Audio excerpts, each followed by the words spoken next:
आगतं शिवभक्तेभ्यः गतं च गिरिजामुखे मतं च शिवभक्तानाम् ஆகமம் சேதி கீர்த்தியதே.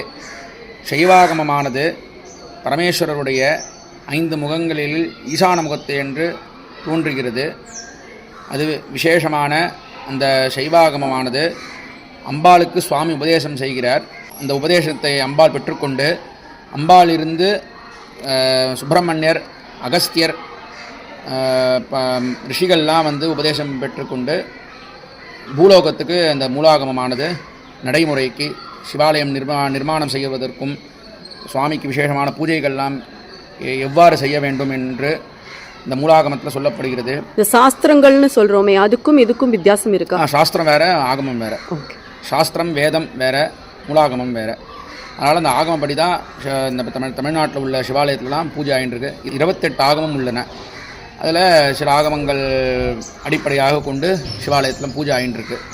அதுவே விசேஷமான ஒன்றாகும். அம்பாள் தான் தட்சிணாமூர்த்தி ரூபம் எடுத்து எல்லாருக்கும் உபதேசம் பண்ணுறா அம்பாள். அதனால தான் அம்பாளோட சுவாமிகிட்டேருந்து வாங்கிட்டு அம்பாள் மாத்தவாளுக்கு உபதேசம் பண்ணி பூலோகத்துக்கு வருது. இந்த ஆகமமானது யாராலையும் எழுதப்படாதது மூலாகமம். ஓகே. அந்த மூலாகமம் இந்த மந்திரத்தில் அது சொல்லப்பட்டிருக்கு. வேதசாஸ்திரம் வியாசரால் எழுதப்பட்டது.